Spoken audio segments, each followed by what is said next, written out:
A suiza Paz Filgueira afondou no papel da xustiza na loita antimachista. A magistrada fixo un repaso polo tratamento dos casos de violencia de xénero e os avances que se deron.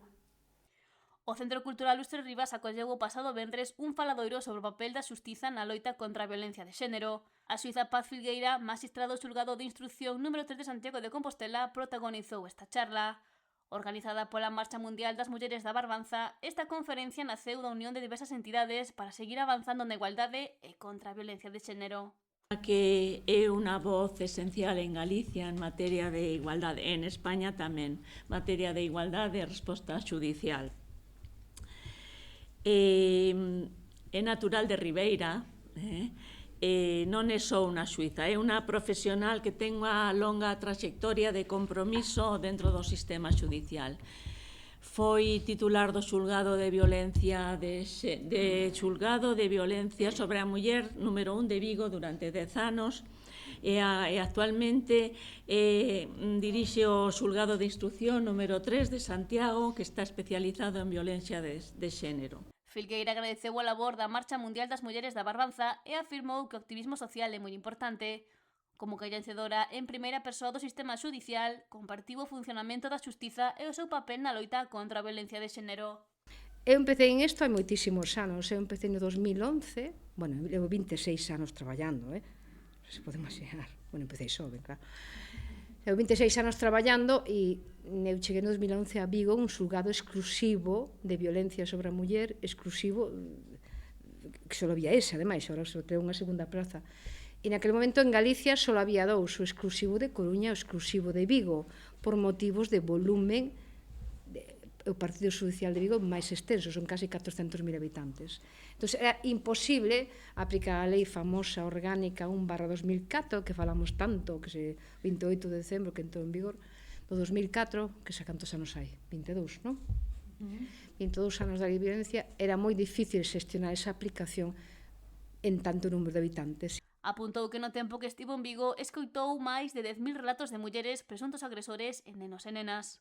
Ti cando vas cada 6 meses, bum, bum, bum, bum, a un ritmo tan elevado, non é que eu poña as gafas libres, é que eu me poño as gafas ou non estou vendo o que está pasando. É dicir, non é o mesmo un xulgado desas características con volumen de traballo inmenso, diario, terrible.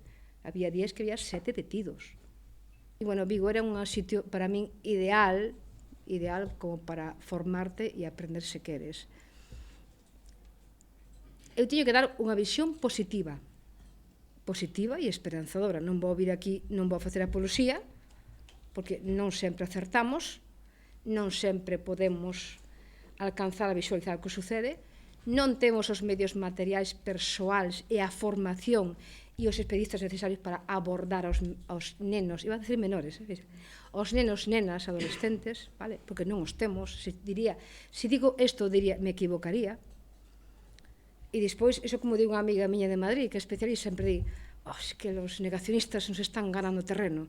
E eu, bueno, a veces sí ou a veces non. Falou de esperanza, xa que en 15 anos... Eu pasei de un xulgado exclusivo dunha cidade que ten todos os recursos e está unha proximidade a todos os recursos públicos inmensa, non é como vivir...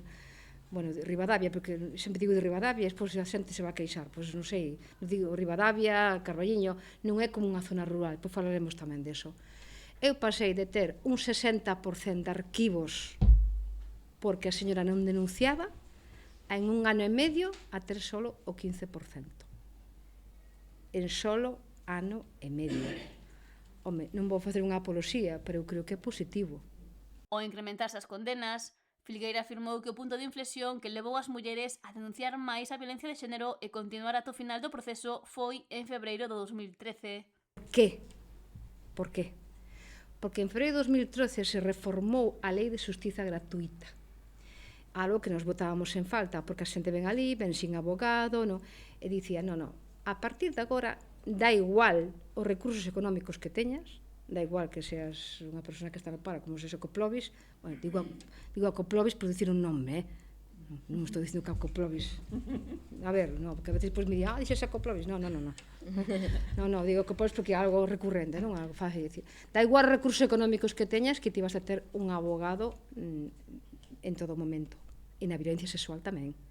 É obrigatorio, é gratuito, é o famoso turno de oficio.